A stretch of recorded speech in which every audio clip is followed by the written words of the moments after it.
Okay, so let's start.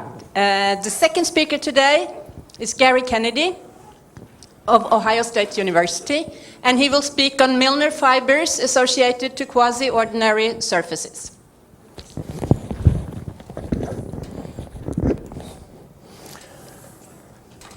Well, let me say first of all, obrigado. It's a word that one wants to use often in Rio. People are very generous here in Rio and helpful when you can't seem to say anything. And it's just a beautiful place to be. I'm so happy to be here, and thanks to the organizers for organizing such a stimulating and smooth-running conference. Let me also add my personal thanks to my gratitude to the people we're honoring here. Specifically, let me mention a couple of things, one for each. First of all, Aaron, together with his partner in crime, Bernd, who once upon a time sent me this short paper. A very nice, a beautiful paper, I thought. The title of it, which I really shouldn't have to look at, but let me see. Specialization of Riesz algebras with a view to tangent star algebras. And I looked at this paper, and I really liked this paper. There were only 2 words in it that I thought were a little bit doubtful, and those were my first name and my last name listed as an author on this paper. So I said, really? Do you think so? And they generously said, oh, yes, your name ought to be on that. Now, this is compounded by the fact that in mathematics, with very rare exception, we list the authors alphabetically. So there I am. If you ever encounter this paper, that it's certainly a lie that I am the first author on that paper. That's not true. He's a liar. So, anyway, thanks to you and thanks to Bernd. In Steve's case, what I'd like to thank him for is for having all the mathematical progeny that he has had, because in my career, that has really shaped it with co-authors and with friends and people that I meet and people who invite me to Brazil. I really appreciate that, so thank you and happy birthday to both of you.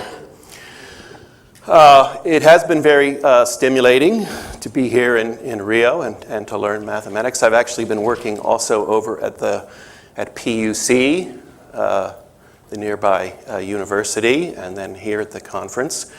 But I've got to tell you, the most remarkable mathematical fact that I learned in the botanical garden when I encountered 2 young ladies from Brooklyn, New York,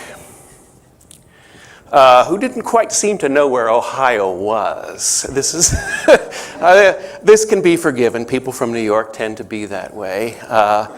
But the mathematical fact that I learned from one of them was when she said, do you know that the derivative of x is x?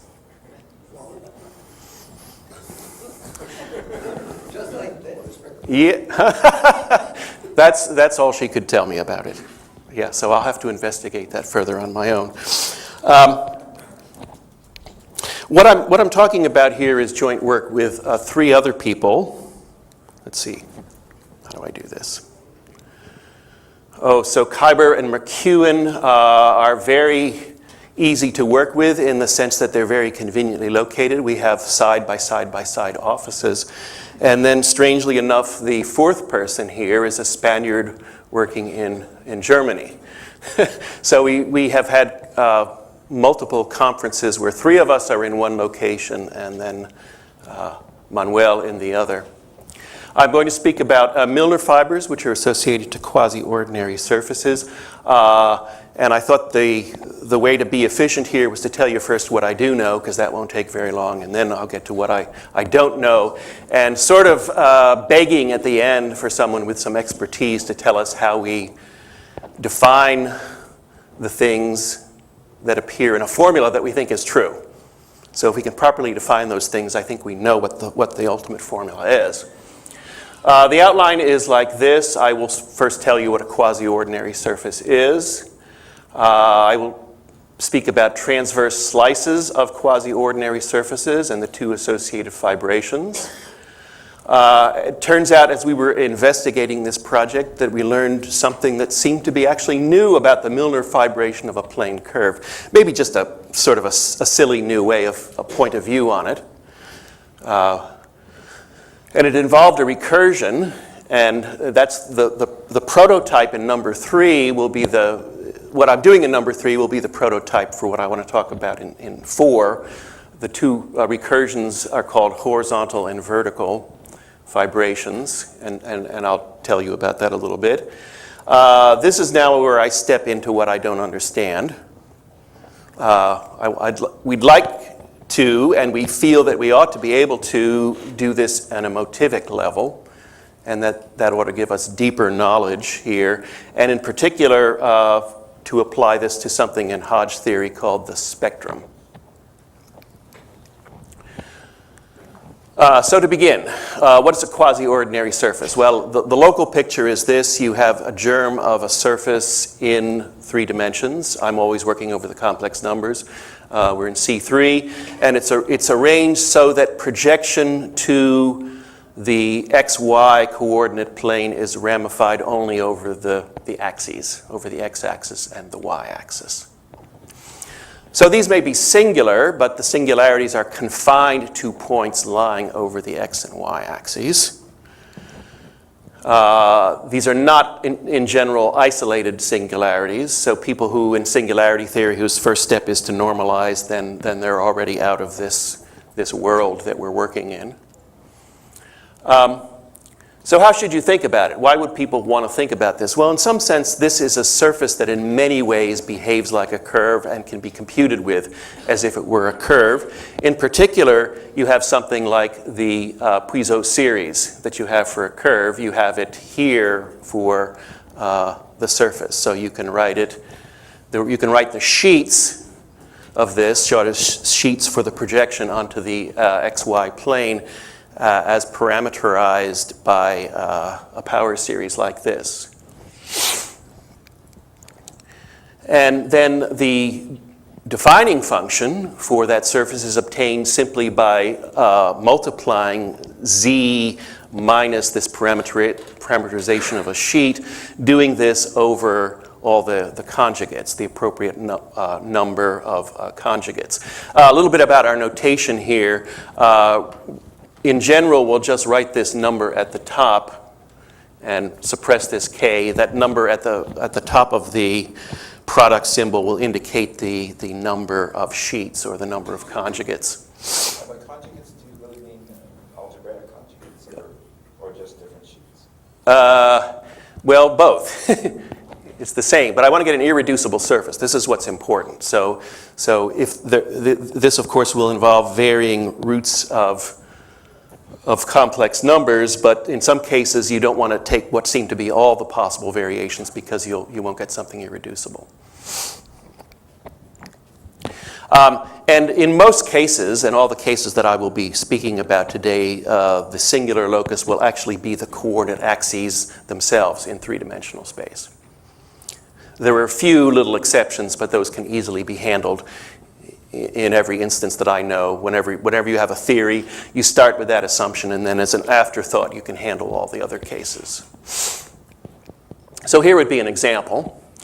So I'm going to tell you what this particular quasi-ordinary surface is just by giving you this power series representation. In fact, just a finite representation in this case, 3 terms. So take this, and it turns out that this has 36 sheets. It's the number you might guess because you could say, well, let me see, I need to take all the possible 12th roots of x in interpreting what I mean by x to the 11/12ths and all the possible cube roots of y. And it turns out that gives you something irreducible. In general, that might be too much. You'd have to take some fraction of that. So multiply these all together. This will give you some polynomial defining this surface. It's degree 36. in Z, and it leads off in the fashion that I'm showing you. Actually, not very much of a surprise if you just suppress the second and third terms. This is exactly what you'd get, right? So it's not very much of a surprise that this is how the defining function leads off. However, one doesn't very often look at it this way. It's not very helpful to write the defining function. To actually look at the representation of the sheet as shown is what's generally easier to understand. And in this example that I've given you, I've deliberately given you one in which every exponent pair is a characteristic pair. That means it's not contained in the subgroup of Q times Q generated by Z times Z and the previous characteristic pairs. The idea of characteristic pair is quite similar, quite analogous to the idea of an essential exponent when you're representing a plane curve. A little bit of the history. These surfaces were introduced by Jung in 1908 as an approach to the resolution of surfaces. The idea was take any kind of a projection of your surface onto the plane. It'll be ramified over some singular curve, resolve that curve, and just when you're done, you'll have this quasi-ordinary circumstance. Basic theory was developed by Zariski, Abiyankar, Lippmann, and Gao. Now here's the basic question from our point of view. Given the characteristic pairs, compute local topological information about the surface.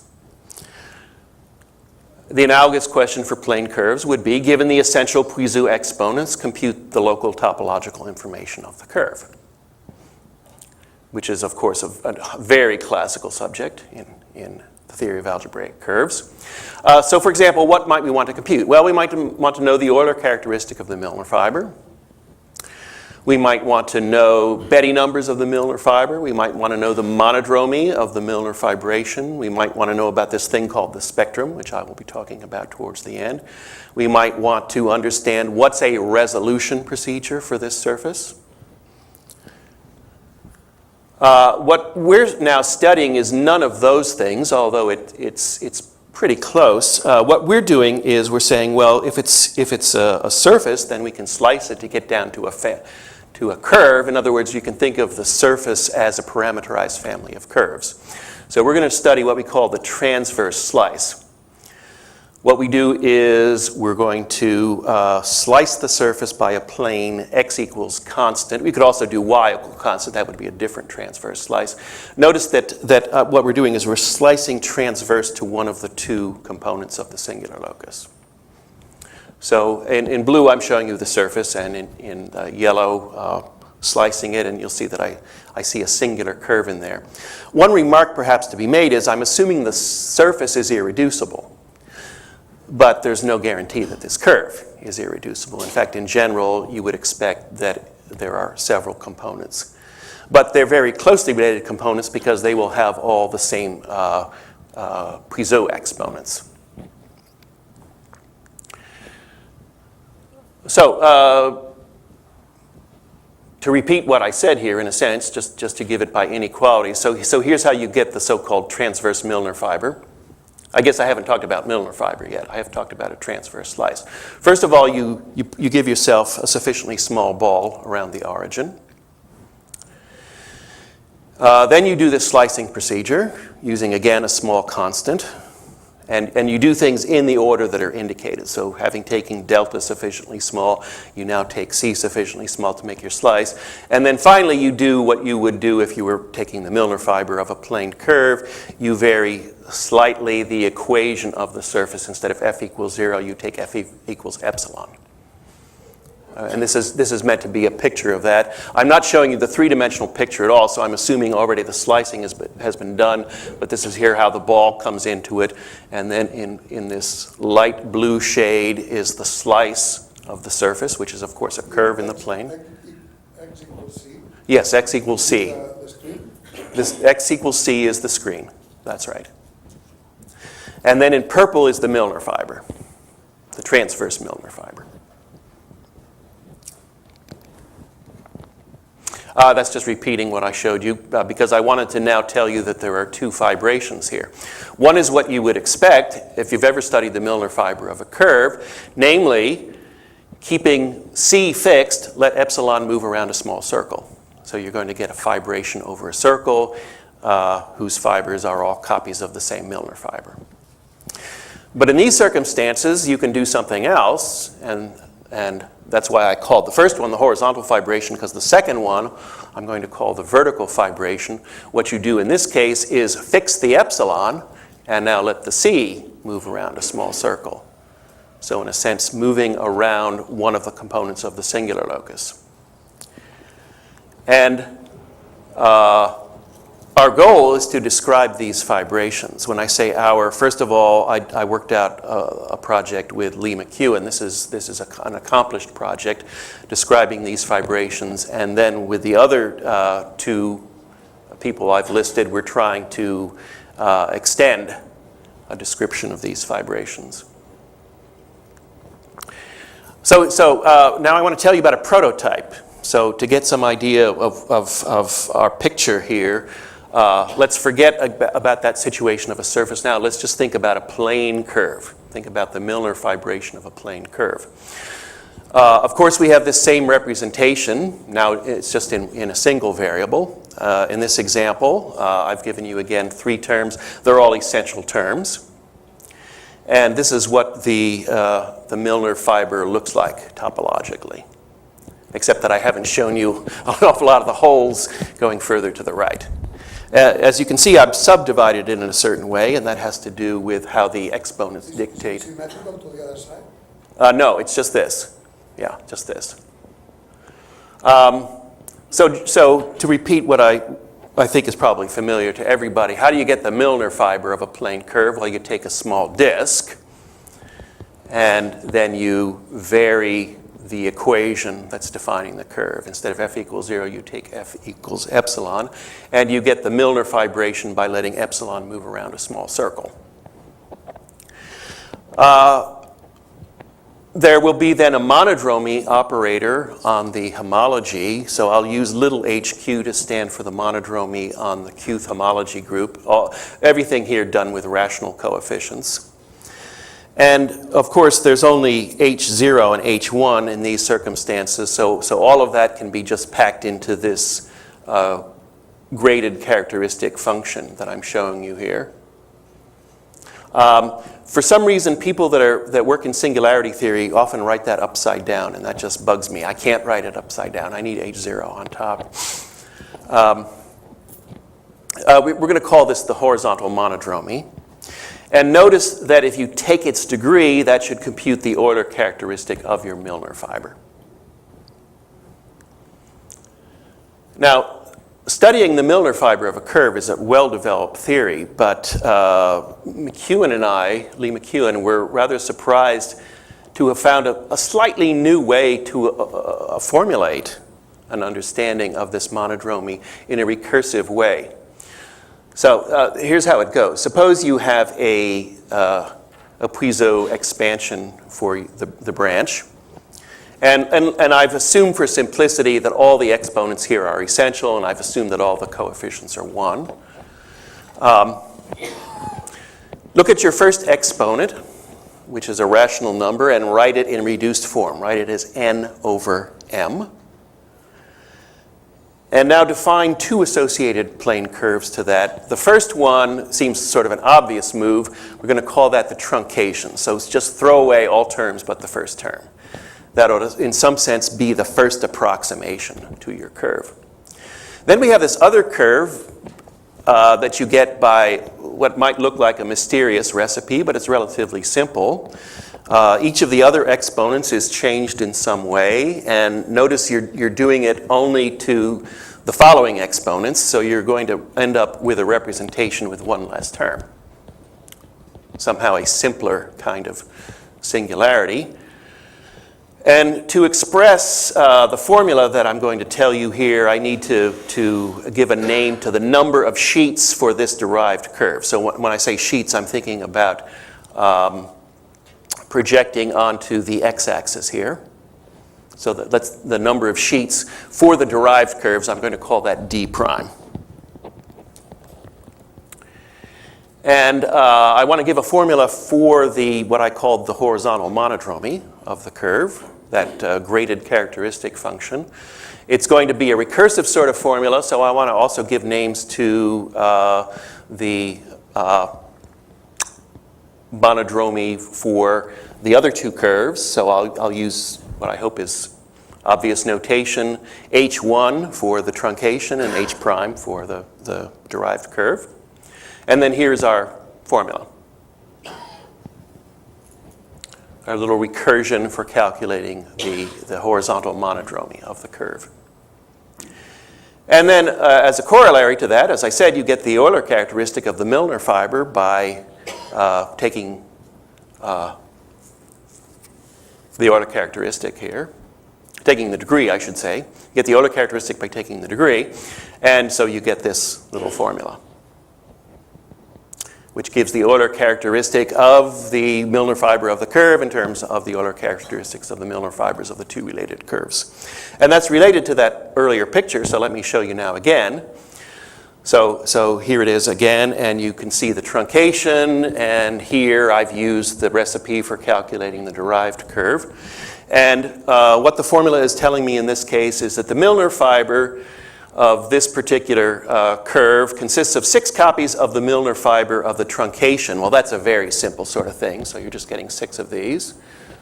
And then glued into a single copy of the Milnor fiber for the derived curve. And I've indicated, again, a way to glue things in because, of course, you can apply it again. Okay, so 3 copies of this are glued into 1 copy of the Milnor fiber for a single term curve.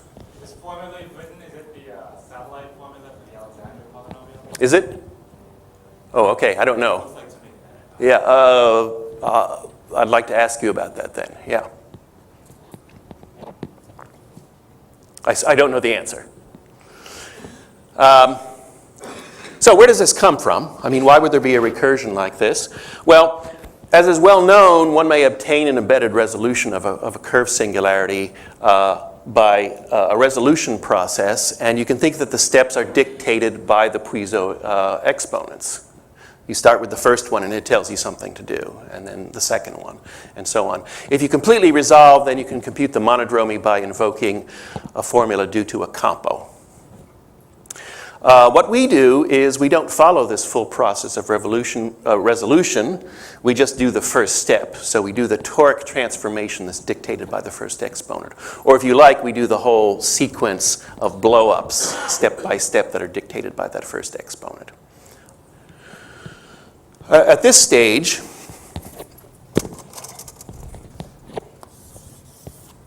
let's say this is your singular curve to begin with. At this stage, presumably, if there's more terms, you haven't resolved it. So you're still going to have some singular curve, the strict transform, and you're going to have some exceptional divisors, some configuration, which I'm probably not drawing a good example of, but just some other curves. But there actually will be just one component, one exceptional divisor that's hit by the strict transform. People in singularity theory call this the rupture component. And now here's our process for getting this curve I call the derived curve. Erase all this other stuff. And then you discover that you can blow this down. And that's how you get the derived curve.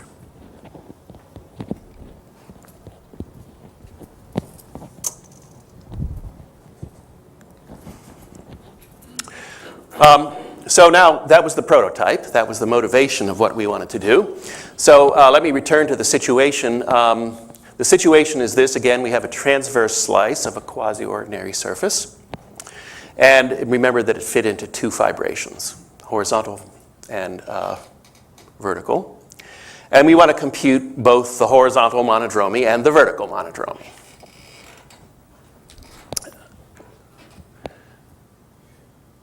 Again, we're going to associate 2 surfaces.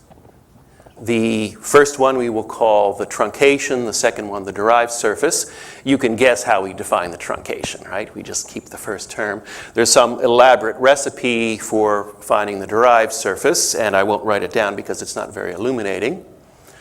As before, let's let d prime be the number of sheets for the truncation. It turns out there's also another number whose significance I thought I'd better not try to say here. Another positive integer b that comes up in this analysis. Let me just show you in an example how this works. So here is, I think, the example I had down earlier, a quasi-ordinary surface with that branch. The recipe for giving you the derived surface, which I haven't showed you, gives you this representation. Although I haven't given you the recipe, of course the idea is that I'm going to, if I have 3 terms, I should just have 2 here, right? Whatever So the it's, process is, does it specialize in fibers for the ones with codes you described before? yeah, one of the recursions will specialize in that way, except you have to remember, typically with the Milnor fiber, you don't think about surfaces that aren't irreducible. And so, yeah, it's not a big deal. But yes, one of them will be very close to the Milnor fibration case. So it's the vertical one that perhaps is more novel. I've used that recipe, and the sheet number for this, it's pretty clear. Yes, it's obvious. The number of sheets for that should be 6. The number b, which I haven't defined, and I'm not going to, happens to be 3 here. So given that, here is a recursion again. So you can calculate both the horizontal monodromy and the vertical monodromy, where by these things, again, I mean those graded characteristic functions assembled out of the monodromy on H0 and H1. And now, of course, you should recover a relation among the Euler characteristics by taking the degree. Let me note that, of course, I'm using the same Milnor fiber. I'm just thinking of it as part of 2 fibrations. So I ought to get the same formula when I take the degree. I can't get 2 different formulas. So taking the degree in either one of these formulas, there you get a formula for the Euler characteristic of the transverse Milnor fiber.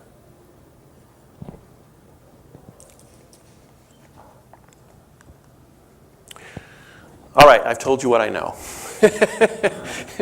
This is more and more speculative as I go on. I probably don't even know proper definitions. But basically, let me say, we'd like to find a motivic version of this theory. And this is certainly one of the reasons that Manuel Gonzalez Villa is involved in this project. He's the one among us who actually knows what this word might mean. And he has, in fact, worked out the motivic story for the entire surface, but not for the transverse slice. So in this project that we're hopefully going to complete, let me tell you some aspects of it. First of all, we're working at the level of motives, by which I mean we're working in some equivariant Grothendieck rings. These are rings of motives of algebraic varieties, all of which have actions by the inverse limit of groups of roots of unity, and also appropriate completions of those as needed. If we do manage to find formulas, which we think we can, I think we actually have written down correct formulas, then by specialization, we should be able to derive formulas for what I was talking about earlier for the topological monodromy, but also specializing in a different sense for Hodge theoretic invariants, including the Hodge theoretic spectrum, which I will describe towards the end. Again, we're expecting to do this in a recursive setup. We think we can develop a recursion for this. We think we've written a formula for a recursion. And just again to emphasize, this is speculative from this point on. Just a word about the motivic version. So we're working with spaces of arcs. So what you do is, given a germ of a hypersurface in Cn, you can look at the arcs based at the origin, so little germs of parameterized curves. And you can look at those arcs which happen to have good behavior adapted to the hypersurface. So I'm going to use the notation with the subscript n in 1 as shown there to talk about arcs such that when you evaluate the function on the arc, you get t to the n plus higher order terms. So I'm dictating, by n, I'm dictating what order I want it to be, and by the 1, I'm dictating that I want the coefficient to be 1. And then using a motivic measure, which I won't give the definition of, you can assemble all of these into a power series, and this is called the local motivic zeta function at the origin. And one can prove that this is a rational function in the indeterminate t. And so it makes sense to evaluate at infinity, or to take the limit as t goes to infinity. If you do that and change the sign, you get what's called the motivic Milnor fiber. Now, my reaction to seeing a formula like that and knowing what the Milnor fiber is to say, what? Because I don't see any Milnor fiber in that. So I kept asking, why is this called motivic Milnor fiber? There is a reason for that.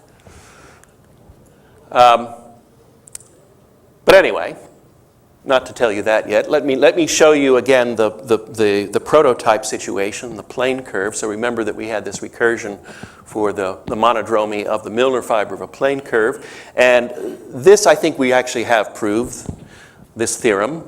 Here's a motivic version of the same formula. So it tells you how to compute the motivic Milnor fiber of this plane curve in terms of these two related simpler curves. This is, of course, a very simple curve. And this one is simpler in the sense that in the expansion there's one less term. The fact that you have to change the sign? Well, okay. Well, let me just tell you what.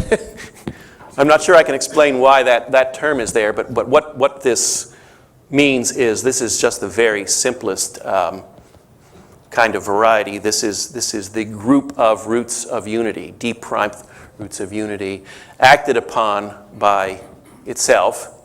And if it's acted upon by itself, then it's acted upon by the inverse limit.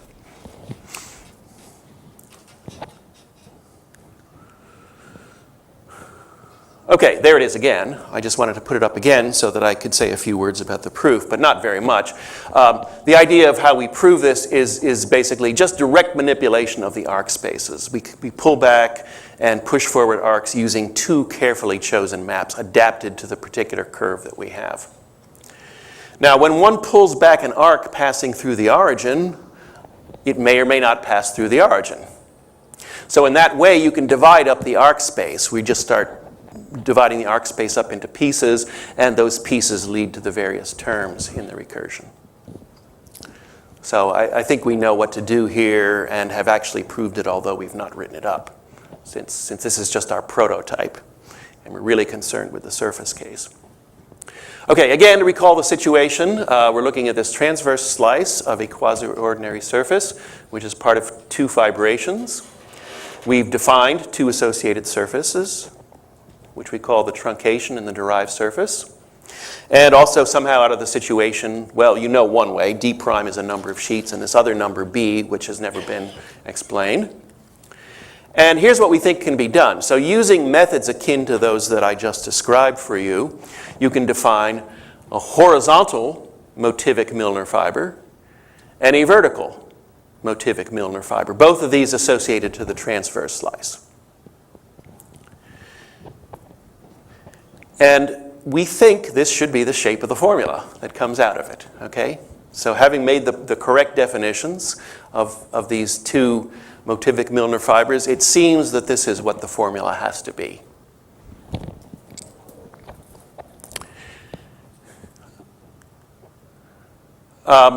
So what's going on here? Let me explain some terms in the formula. As I've already said, if I use this notation, That indicates the group of roots of bth roots of unity,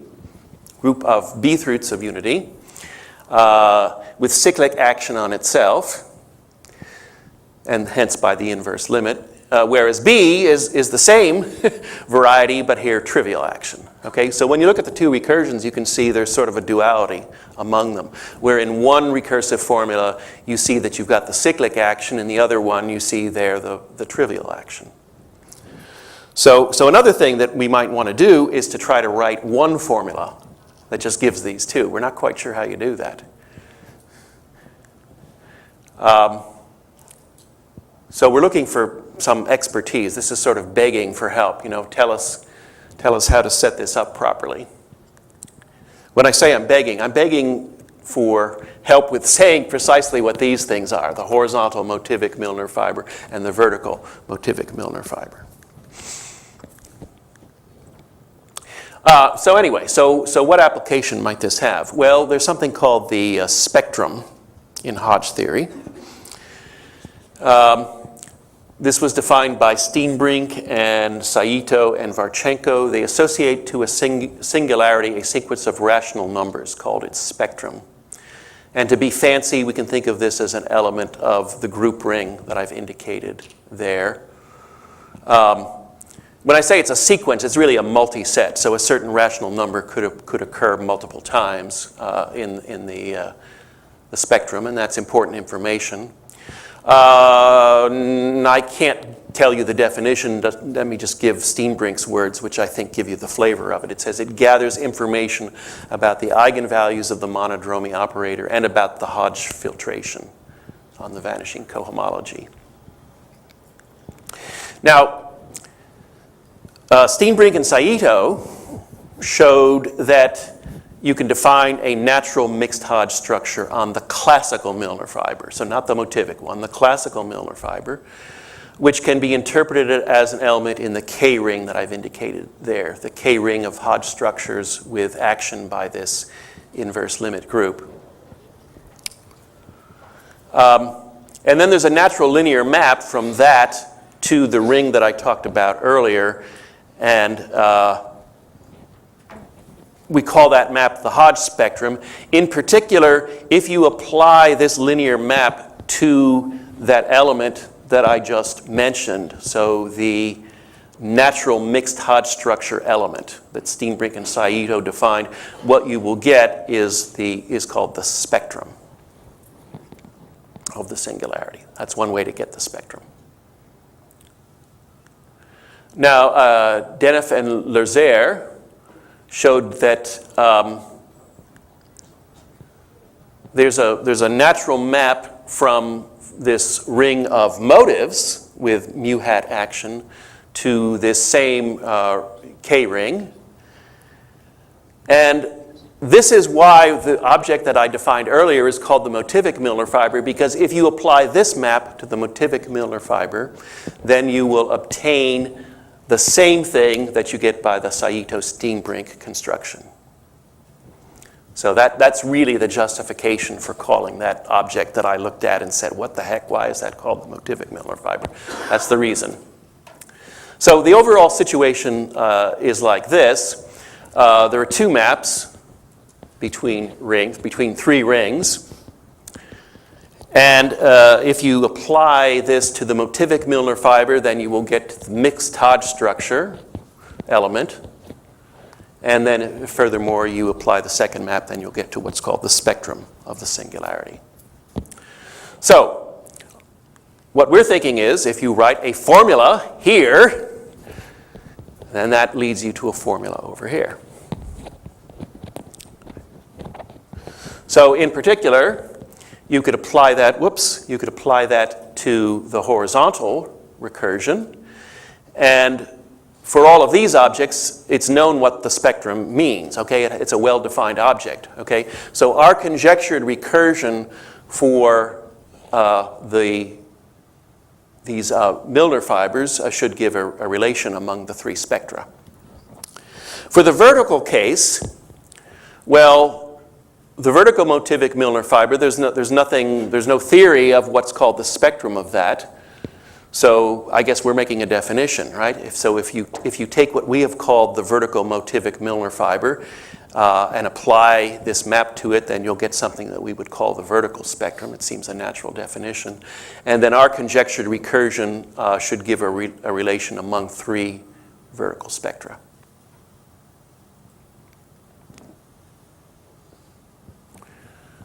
So, I may be actually a bit early. Yes. Well, okay. One of Steve's students that I've worked with for many years now is Susan, and her advice to me right before the talk was, "Don't spoil the lunch." So I will stop right there. Thank you all.